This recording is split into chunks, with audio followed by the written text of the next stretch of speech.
Alors bonsoir à toutes et à tous, bienvenue sur dailyfx.fr, bienvenue en salle de trading dailyfx.fr.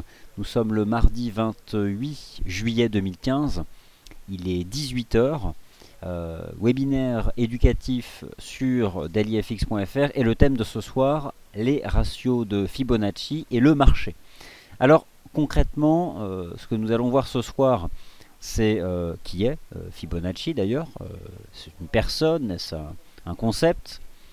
Les ratios de Fibonacci, d'où viennent les ratios, et enfin, comment on les applique au marché.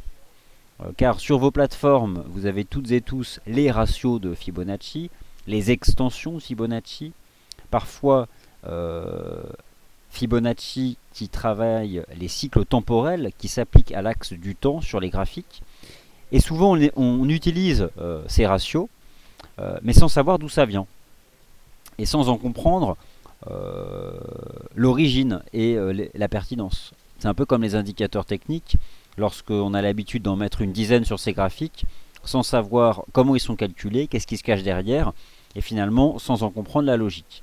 Et c'est trop souvent ce qui se passe avec Fibonacci, où on va se contenter de positionner un ratio, et voilà, 38%, bah j'achète, on a retracé 61, je vends, ah, on est sur 50%, j'achète, mais au fond pourquoi acheter 50% d'un mouvement?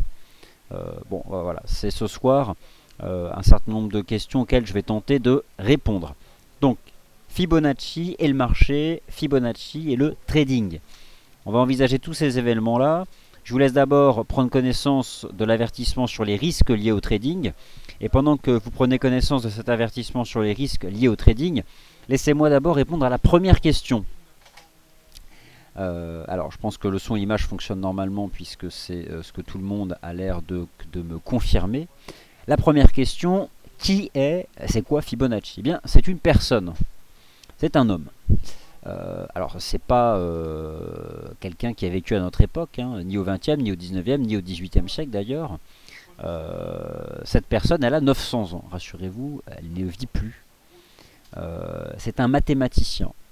Un mathématicien très célèbre du Moyen-Âge qui a écrit un certain nombre d'ouvrages. Le plus connu d'entre eux est le Liber Abaci. Et c'est d'ailleurs dans cet article que Leonardo Fibonacci, Leonardo Pisano Fibonacci, mathématicien donc italien, établit la séquence de Fibonacci. Et c'est tout ce qu'il a fait. Car vous pouvez bien imaginer que au XIIIe siècle, il n'y avait pas de trading, personne n'avait de plateforme de trading, et qu'on n'achetait pas ou qu'on ne vendait pas des retracements de prix. Donc ce qu'on va essayer de comprendre ce soir, c'est quelle est cette fameuse séquence que le mathématicien Fibonacci a mis au jour. Pourquoi cette séquence est pertinente? On va voir que elle s'applique à la réalité, beaucoup d'éléments concrets, l'architecture, la construction, la peinture, l'art, le dynamisme, l'aérodynamisme, tout un tas d'éléments actuellement qu'on utilise au quotidien d'ailleurs, sont liés ou en partie issus de cette série mathématique. Et finalement, le principe des marchés boursiers a été de dire que si la série mathématique de Fibonacci, pour les raisons que nous allons voir, s'applique à tout un tas de domaines, notamment l'art et la construction, les bâtiments, pourquoi pas au marché financier. Ça a été ça au début l'observation.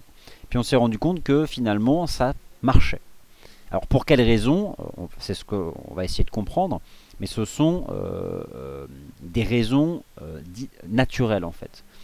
Vous allez voir que Fibonacci, ce mathématicien, a mis en évidence des proportions de marché qu'on retrouve même dans le corps humain. Des proportions, pardon, qu'on retrouve même dans le corps humain. Je sais pas, le positionnement sur un visage du nez. On réalise que finalement, entre le sommet du crâne et le bas du menton, chez la plupart des êtres humains, ça se retrouve à un certain niveau, un certain pourcentage. La structure du corps humain, la structure d'un bâtiment qui tient sur ses pieds.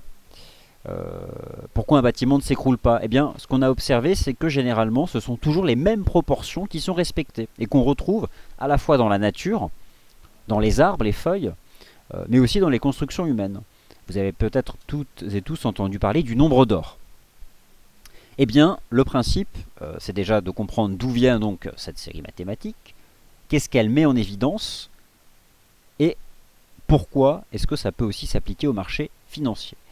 Alors l'idée, c'est ce soir de ne pas décrire la série mathématique de Fibonacci et les ratios que les analystes boursiers en déduisent et appliquent au marché comme une science exacte ou comme l'indicateur magique. Non, mais un des éléments qui peut vous aider à appréhender les mouvements boursiers, les mouvements des prix.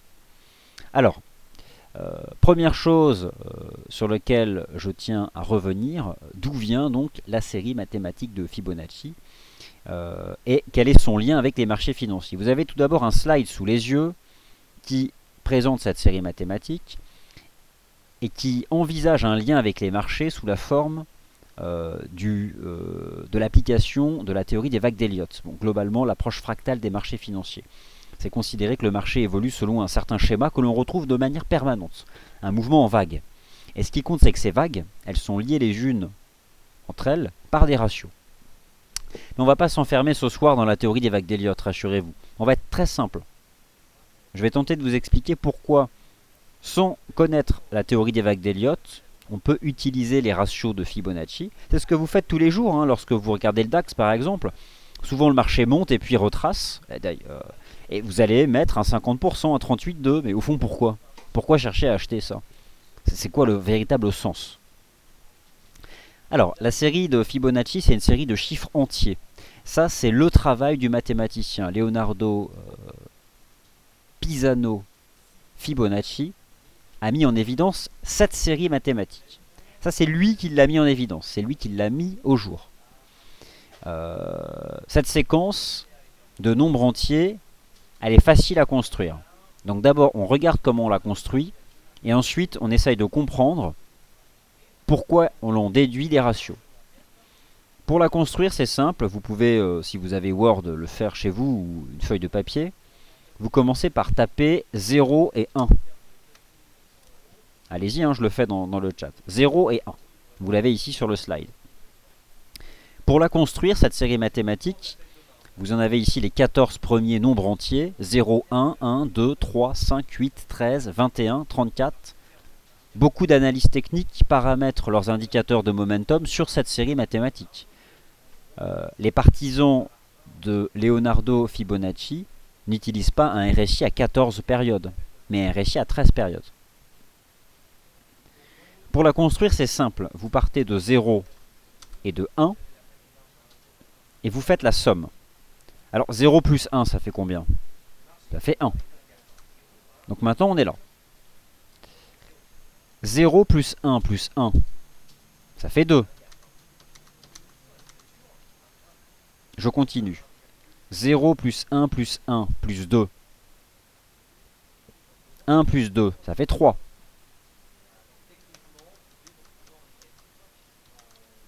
Et vous sommez les deux derniers nombres entiers comme ça, jusqu'au bout. 2 plus 3, 5. 0 plus 1 plus 1, 2, 3. 2 plus 3, 5. Etc. etc. C'est donc comme ça que l'on construit la série mathématique de Fibonacci, ce qui au final vous donne celle-ci, 0, 1, 1, 2, 3, 5, 8, 13, 21, 34, 55, 89, 144, 233, etc. Il s'agit donc d'une série qui prend la somme des deux derniers nombres entiers pour produire le nombre entier qui s'ajoute à la série. Donc ça, c'est ce que Leonardo Fibonacci a mis en évidence comme série mathématique. Et ça se construit de cette façon-là. Maintenant, nous, on va se concentrer sur quelque chose qui est assez bluffant. On va se concentrer sur les proportions qui lient les nombres entiers les uns par rapport aux autres. Et vous allez voir que depuis cette série mathématique, on retrouve toujours les mêmes proportions. Mais toujours. Quel que soit là où on se situe dans la série. Quels sont les ratios qui ressortent? Leonardo Fibonacci, il n'a rien écrit sur les ratios. Mais rien du tout. Vous ne trouverez pas dans ses ouvrages, dans les quelques ouvrages qu'il a écrits, une quelconque référence à des ratios. Il a simplement, lui, travaillé sur une série de nombres entiers. Le seul ratio qu'il a mis en évidence, c'est le nombre d'or. Le fameux nombre d'or. cette proportion que l'on retrouve notamment dans la construction et qui, semble-t-il, lorsqu'elle n'est pas respectée, le bâtiment en question ne tiendrait pas debout ou serait susceptible de s'écrouler. Alors maintenant, concentrez-vous à nouveau sur cette série. La première proportion que l'on identifie, c'est quoi? Le rapport entre 1 et 2. 1 et 2, le rapport, c'est 50%. 1 représente 50% de 2. Ok. Maintenant, deuxième observation, et je vais prendre ici la calculatrice pour vous montrer exactement comment ça marche. Le quotient entre deux nombres entiers consécutifs converge toujours vers 61,8%. Ok, donc 2 divisé par 3. 66%. Ok. 3 divisé par 5. 60%.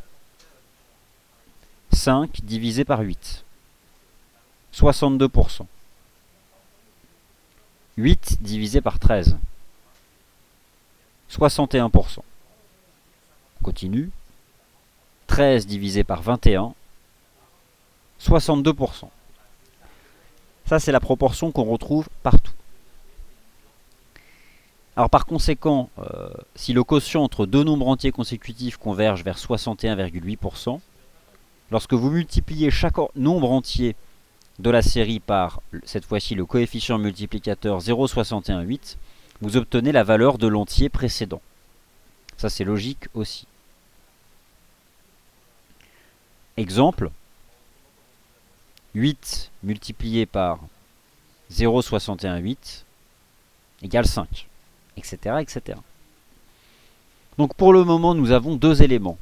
Le 50%, qui est la première proportion de cette série mathématique, et la seconde que l'on retrouve entre tous les nombres entiers consécutifs, c'est autour de 60%. On continue. Si vous multipliez chaque nombre entier par 1,618, vous obtenez la valeur du nombre entier suivant. Donc, 5 multiplié par 1,618, 8. 8 multiplié par 1,618, 13, etc., etc. Donc pour le moment, nous avons 50%, 61,8%, 1,618, ça c'est un coefficient multiplicateur. 1,618, vous avez tous entendu parler du nombre d'or. Si ce n'est pas le cas, vous pouvez faire des recherches sur Internet à propos du nombre d'or. Mais il s'avère qu'en termes de géométrie, donc là je fais référence à des proportions réelles, que vous preniez une statue, que vous preniez un bâtiment, une tour, la tour Eiffel, je ne sais pas, le World Trade Center, bon, lui il s'est écroulé, donc l'Empire State Building, le nombre d'or est une proportion que l'on retrouve partout, même d'ailleurs dans le visage humain. Et pourquoi est-ce qu'on l'appelle le nombre d'or? Eh bien parce que personne ne sait pourquoi cette proportion se retrouve dans tout ce qui globalement vit sur Terre. C'est une proportion naturelle, semble-t-il. Il n'y a pas d'explication rationnelle. Et c'est pour cette raison que la série mathématique de Fibonacci est considérée comme ayant justement une origine naturelle. Puisque chaque nombre entier est lié au nombre entier précédent par le nombre d'or. Ce qui est globalement la seule série mathématique où l'on retrouve cela. Alors, autre caractéristique intéressante, si vous élevez 0,618 au carré, donc ça veut dire quoi? Vous avez tous fait des maths. Faites 0,618 puissance 2. Autrement dit, 0,618 fois 0,618. Et qu'est-ce que vous obtenez? Ah, je le fais avec vous. 0,618 multiplié par 0,618. Vous trouvez quoi? 38,2%. Ah, vous reconnaissez le 38,2%. Le voici. Donc nous avons ici une série mathématique composée de nombres entiers dont la construction se fait en sommant les deux derniers nombres entiers pour produire le suivant. chacun des entiers est lié à son précédent par le coefficient multiplicateur 1,61,8, le nombre d'or. Lorsque vous faites un quotient entre deux nombres entiers consécutifs, vous obtenez logiquement le ratio de 61,8%. Lorsque vous élevez au carré 61,8%, vous obtenez 38,2%. Et d'autre part, lorsque vous faites 0,618 plus 0,382, vous obtenez 1, soit 100% de retracement. Alors, l'idée c'est quoi? C'est que ces proportions de marché que l'on retrouve dans la nature, que l'on retrouve dans les constructions humaines, que l'on retrouve en géométrie, pour des raisons qui ne sont pas rationnelles, mais qui sont avant tout des constatations empiriques. Il s'avère que si on ne les respecte pas, la statue en question, la forme géométrique en question, le bâtiment en question, même dans certaines œuvres d'art, lorsqu'on fait de la perspective, il s'avère que les plus beaux tableaux, les plus belles compositions en peinture, eh bien, lorsqu'on étudie en détail les proportions, on retrouve aussi ce type de proportions. Alors, ces proportions de marché qui semblent se retrouver dans la nature, pourquoi pas dans la formation des prix? Conséquence directe de l'offre et de la demande, justement, des êtres humains. À la base, c'était ça, le principe. Les maths, Fibonacci, des proportions, mais il n'y avait aucun rapport avec les marchés boursiers. Mais l'idée, c'est que ces proportions s'appliquant à la nature et aux constructions humaines, pourquoi pas au marché financier?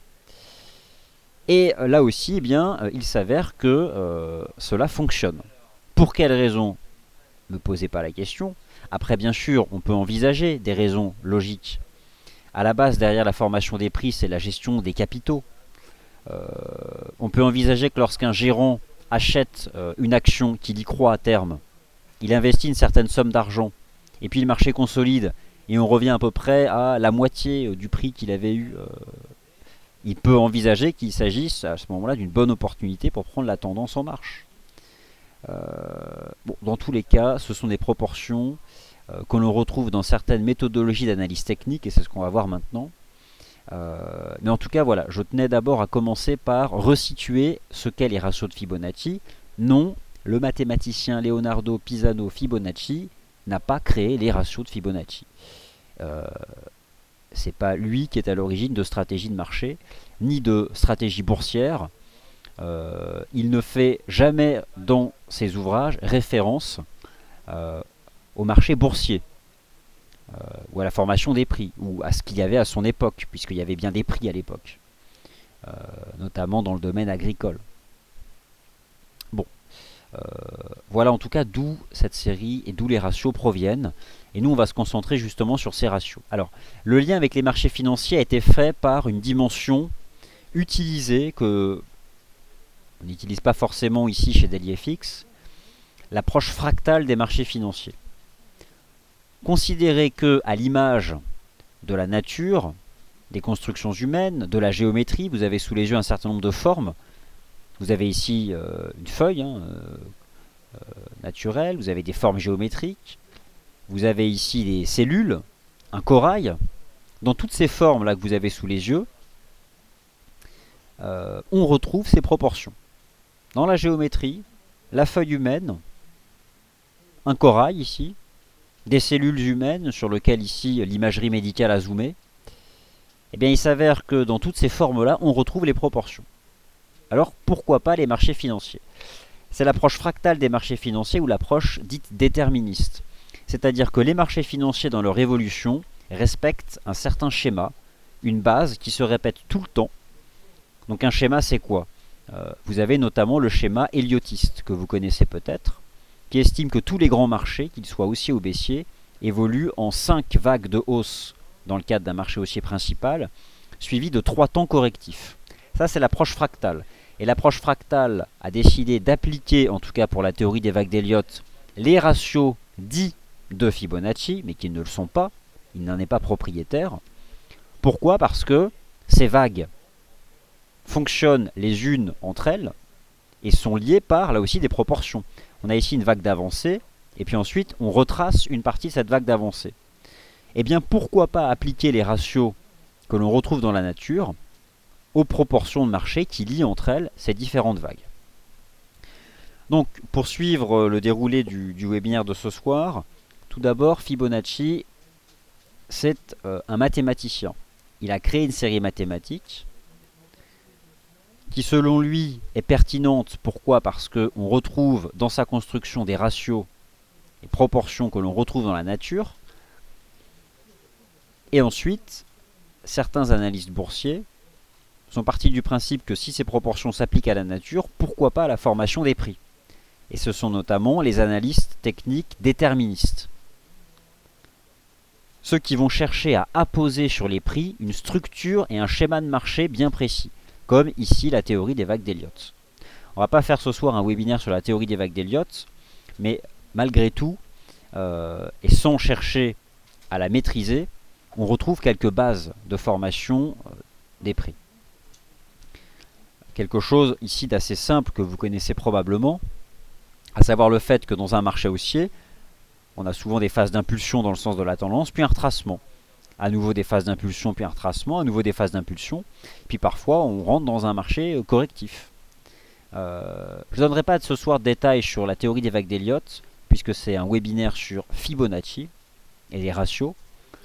Mais cette approche déterministe, qu'il s'agisse de l'Elliott, qu'il s'agisse d'autres approches fractales, il y a le basique Elliott. Alors le basique Elliott, là, c'est cash. Il n'y a pas de choix, il n'y a pas d'hypothèse. Le basique Elliott, c'est telle vague, ça marche comme ça, point barre. Ça, c'est encore une autre approche. Mais le point commun de l'approche fractale, c'est que toutes ces vagues, dont on connaît à l'avance la structure, sont liées entre elles par des proportions. Et notamment celles issues de la série mathématique de Leonardo Pisano Fibonacci. Voilà l'origine donc de ces ratios, et voilà pourquoi sur toutes les bonnes plateformes graphiques, ou en tout cas celles qui se respectent, par défaut on les retrouve. C'est simple, hein. Je passe rapidement sur la plateforme MarketScope 2.0, et je vais notamment tout à l'heure vous faire une démonstration de ces ratios sur un graphique de long terme du taux de change euro-dollar. Vous avez carrément ici un bouton ajouter Fibonacci. Alors rassurez-vous, vous n'allez pas ajouter le mathématicien sur la plateforme. Mais ajouter Fibonacci. Alors, les ratios, les zones temporelles de Fibonacci, le tunnel de Fibonacci, les arcs de Fibonacci, les extensions de Fibonacci. Vous en voyez un peu tout ce que les analyses techniques en ont fait de cette série et des ratios. Bon, il y a beaucoup de choses. Nous, ce soir, on va se concentrer sur les retracements et les extensions. Ce sera déjà bien.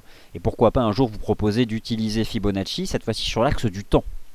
Pourquoi pas ces proportions qu'on applique à l'axe des prix, à l'axe des ordonnées, en travaillant ici de haut en bas. C'est ça, hein, c'est l'axe vertical. Pourquoi pas l'appliquer sur l'axe horizontal? Je positionne ici des ratios, et je sais à l'avance, dans le temps, je peux vous dire, en juillet on fait un point haut, en septembre un point bas. Je ne vous dirai pas à quel prix, mais au moins quand. Là, moi je prends beaucoup de distance par rapport à l'application de Fibonacci sur l'axe du temps. Éventuellement, on pourrait envisager un webinaire si ça vous intéresse, ce thème. Mais en tout cas, voilà. C'est comme ça donc que je souhaitais introduire les choses.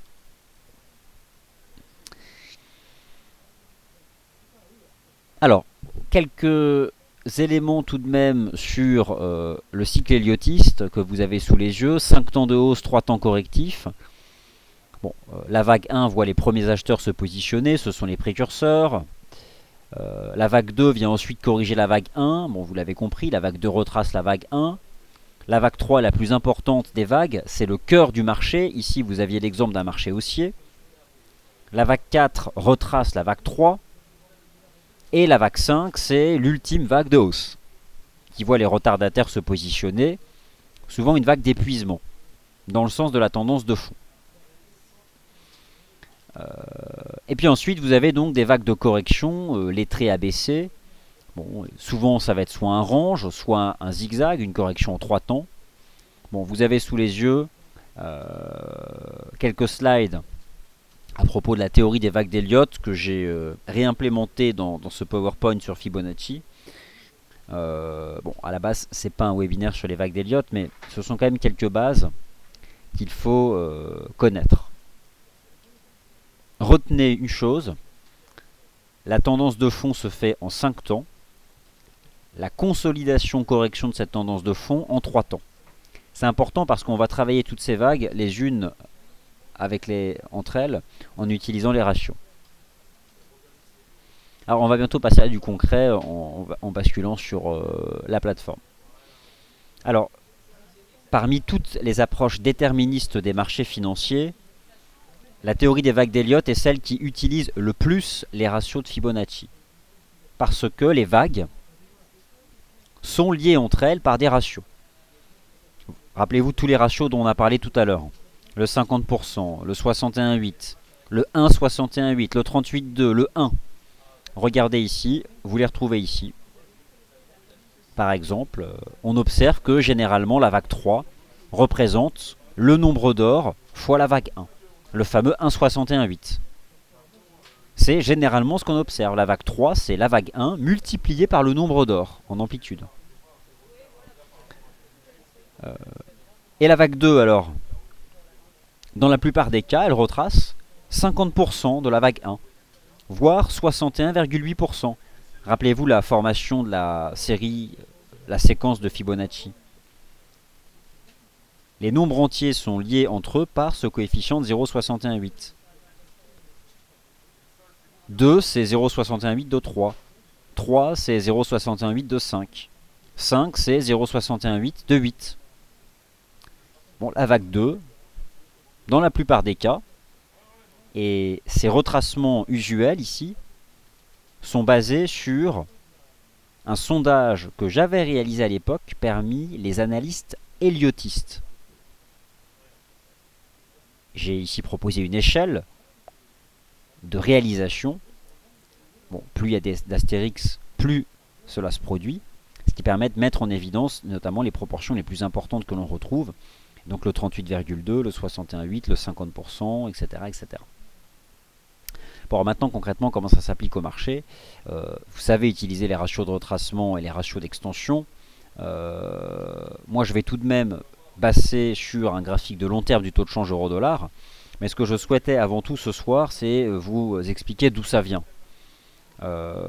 C'est comme avec le RSI ou d'autres indicateurs.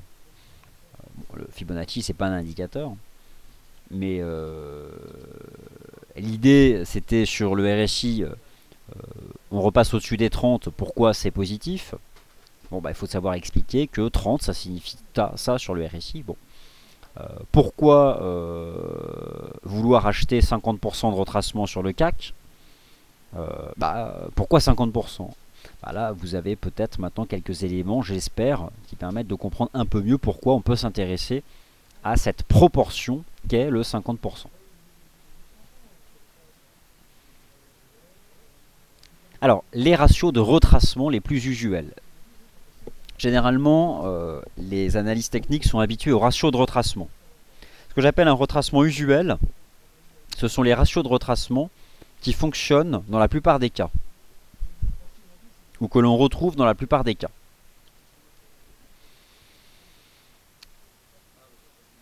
Retracement usuel pour une vague 2, donc on retrace, et ça c'est intéressant, parce que la vague 2 retrace le tout premier mouvement directionnel. C'est souvent celui-là qu'on veut attraper. Bon, généralement, c'est entre 50% et 61,8 de la vague 1. Je ne sais pas si vous avez regardé aujourd'hui le CAC 40. Je vais aller chercher le CAC 40. Un exemple de plateforme. Sur la plateforme. Je vais mettre le CAC 40 en données journalières. Vous avez ici le mouvement actuel du CAC depuis le 9 juillet. Je prends un ratio de retracement.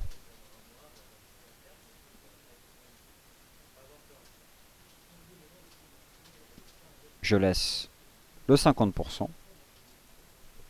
Voilà, en tout cas une proportion que le marché a approché. On va prendre l'Eurostock 50. Je vais basculer l'Eurostock 50 en données journalières. L'Eurostoxx 50, c'est l'indice que regardent les investisseurs internationaux pour la dynamique des actions européennes. Je laisse le 50%. Bon, intéressant.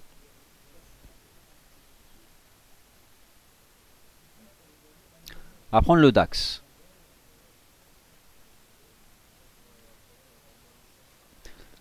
Je pars du principe que ce qu'a réalisé le DAX depuis le mi-juillet, c'est un mouvement principal, l'amorce d'une phase haussière.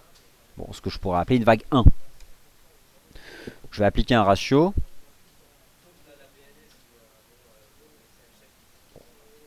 Le marché travaille le 61,8. C'est jamais au point près, hein, soyons d'accord. Bon, ce sont quelques exemples. Mais on va regarder ensuite le taux de change euro-dollar. Bon, vous avez ici un certain nombre de choses susceptibles de vous intéresser. Tous les slides là que vous avez sous les yeux, je les ai rassemblés dans un guide sur les vagues d'Elliott. Alors c'est pas un guide Fibonacci, c'est un guide sur les vagues d'Elliott qui est sur dailyfx.fr. Vous allez dans la section guide et vous pouvez le télécharger. Il arrivera sur votre boîte mail. Alors, l'idée c'est quoi? L'idée c'est quoi? Ces ratios de retracement et d'extension vous donnent des niveaux de prix. Des niveaux de prix sur lesquels le marché est susceptible de connaître une inflexion. Donc c'est simplement ça, mettre en évidence des niveaux de prix. Mais en l'état, on ne traite pas purement et bêtement un niveau de Fibonacci. C'est un abus de langage en plus de dire un niveau de Fibonacci. Par contre, si sur un niveau de prix mis en évidence par un ratio de Fibonacci, on a la formation d'une figure chartiste, une divergence, allez, un double bottom sur un 50%. Le 50% lui-même, on ne va pas l'acheter bêtement, ça n'a pas de sens. Mais on sait que c'est un niveau, une proportion qui pourrait agir. Et si à ce moment-là, vous avez une figure de creux, une div, cassure de ligne de tendance, après avoir tenu le 50%, étant donné que 50% représente une proportion de marché naturelle, pourquoi pas? C'est un argument de plus. Et qu'est-ce que c'est les extensions? Le retracement, c'est quoi? Je vais retirer tout ça. Vous avez ici un graphique mensuel de l'euro-dollar. Alors d'ailleurs, pourquoi l'euro-dollar se stabilise depuis quelques mois? Regardez quand même cette monstrueuse ligne de tendance haussière sur l'euro-dollar depuis l'année 2000. D'ailleurs, regardez à terme l'euro-dollar, une jambe de baisse, il fait un fanion. C'est pour ça que je continue de penser que l'euro-dollar baissera à 0,96. Combien de temps? On peut encore rester 3 ou 4 mois dans le fanion. Alors fanion, façon de parler, un triangle mensuel. Mais pour moi, l'euro-dollar, jambe de baisse, ça fait 4 mois qu'on se stabilise, on fait un range et impulsion. Et là, c'est la hausse des taux de la Fed qui nous ramènera à 0,96 $. Mais bon, ça, c'est un autre sujet. Je vais retirer tout ça. Ça, c'était un décompte une approche éliotiste. On va se concentrer sur l'essentiel. Le taux de change euro-dollar, entre 2000 et 2008, il est passé de 0,82 $, ça fait longtemps, mais dans ces années-là, on valait 0,80 $, à 1,60, puis depuis il baisse. Donc on est venu retracer cette phase. Je prends un ratio de retracement et je vais positionner le 50 et le 61,8. Alors, bon, intéressant de noter que le 50% c'était juste parfait. Support en juillet 2010, support en juillet 2012, cassure en décembre 2014, signal de vente. Et puis depuis, on fait un flat au niveau du 61,8. D'ailleurs, regardez bien les cours de clôture. Là, vous avez les chandeliers. Vous allez me dire, mais votre niveau à 61,8, là, on le traverse dans tous les sens. Ok, je bascule en cours de clôture mensuel. Où se fait le point haut en cours de clôture mensuel? 1,12,13. 61,8 de retracement. Donc, pourquoi personne ne peut rationnellement expliquer pourquoi certaines proportions se retrouvent partout. Et pourquoi elles sont essentielles parfois simplement à l'existence de quelque chose. D'un bâtiment, d'une fleur, la beauté d'un tableau, la beauté de manière générale. Bon. Ok, ça c'est le retracement. Maintenant l'extension c'est quoi? C'est prendre un mouvement directionnel et le projeter. Là j'ai retracé un mouvement. Le retracement c'est à contre-tendance. L'extension c'est dans le sens de la tendance. Exemple, je prends ici les extensions de Fibonacci. Je vais attraper ce mouvement baissier que je projette depuis le point haut du rebond technique. Je le projette vers l'avant. Et là, je retrouve parfaitement, à quelques pips près, mes niveaux de retracement. 1,2150 le 50%, le 1,22. Clairement, j'avais à la fois un niveau de prix qui était, et c'est ça la force des ratios de Fibonacci, lorsque vous avez un niveau de prix, lorsque vous avez un prix qui est égal à la fois à un retracement plus une extension, c'est un niveau de prix qui est décisif. Tout ça pour dire que la clôture mensuelle du mois de décembre 2014 était le signal de vente technique de long terme. Les héliotistes sont passés majoritairement baissiers à la clôture mensuelle du mois de décembre dernier. Encore mieux, lorsqu'un niveau de retracement ou d'extension de Fibonacci correspond à un niveau de chartiste. Le niveau de chartiste ici, il est où? Je prends ici un niveau graphique, je le positionne. C'est 0, le point haut ici, c'est 0,95, 94. J'ai ici une proportion, le 1,61,8. Bon, on retrouve à peu près la zone. Je peux en ajouter d'autres. 1,61,8, c'est le nombre d'or. Il y a d'autres ratios. Tous ces ratios sont liés à la séquence mathématique de Fibonacci. Bon, ça c'est un exemple en données mensuelles. On va prendre le CAC 40 à long terme. Alors, je vais aller chercher un graphique mensuel du CAC, si je le retrouve. Là, j'ai un graphique weekly du CAC. Je vais basculer sur les chandeliers mensuels. Je retire tout ça, qu'on y voit clair. Ok. Alors, là, c'est la baisse du CAC entre juillet 2007 et mars 2009. On va d'abord retracer la baisse. Ce sont des graphiques de long terme, hein, pour trouver des niveaux costauds.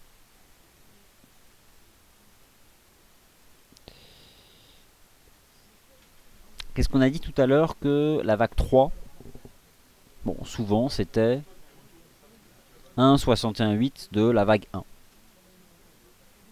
C'est en tout cas une proportion que l'on retrouve usuellement dans le cycle des vagues d'Elliott. Assez souvent, on projette aussi l'amplitude totale de la 1 à la 3 au bas de la 4. Bon, il y a tout un tas de proportions que vous pouvez retrouver dans... comment dire, je vais revenir sur le slide. Alors, on va se concentrer sur ces extensions. Alors, extension-projection, c'est la même chose. Généralement, une vague 5, deux possibilités fréquentes. L'amplitude de la vague 1, donc du temps numéro 1 de hausse au sommet de la 3, ou simplement projection de l'amplitude de la 1. Donc je vais revenir ici sur le graphique. J'ai 1, 2, 3, 4, 5. Ici, j'ai bien 5 temps de hausse. D'ailleurs, on voit que sur le graphique de long terme du CAC, on fait juste un range sous cette oblique, mais on maintient le support.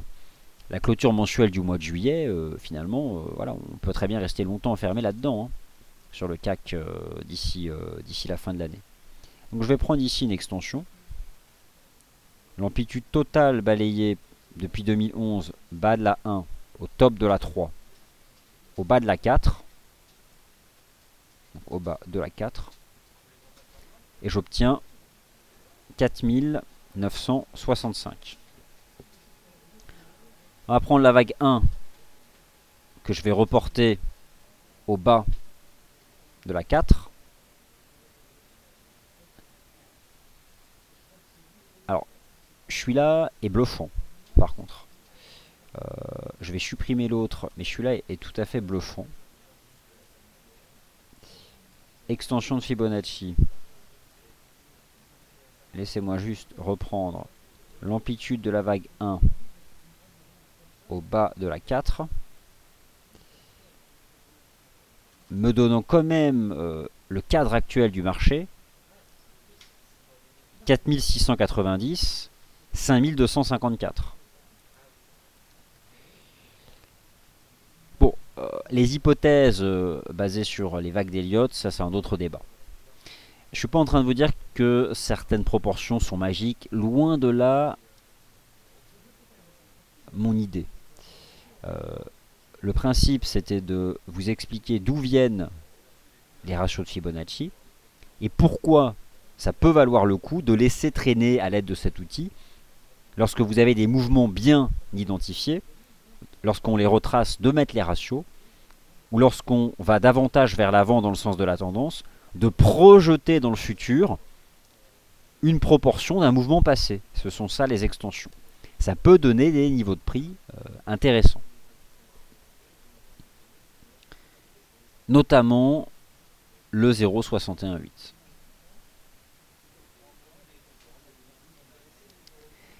Alors, moi je vais revenir sur le premier slide de la série de Fibonacci.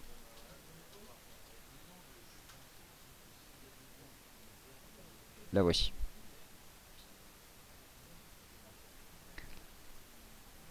Alors, la pyramide de Gizeh, donc voilà, alors là vous me donnez beaucoup d'exemples, c'est pas mal du tout. Fil chez les frères Bogdanos, ok. Donc, bon, a priori, également la pyramide de Gizeh respecterait ses proportions. Bon, Alex 44, le nombre d'or mythe ou réalité, ça c'est un autre débat. Le Xav nous rappelle, alors oui, un corail, c'est oui, le chou romanesco. Bon, je dois admettre que le nom m'avait échappé, mais le chou romanesco.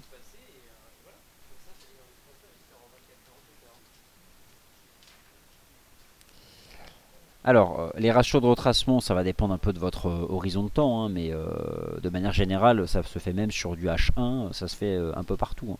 Et ça n'a rien de magique, hein. Je voulais juste vous expliquer d'où cela venait.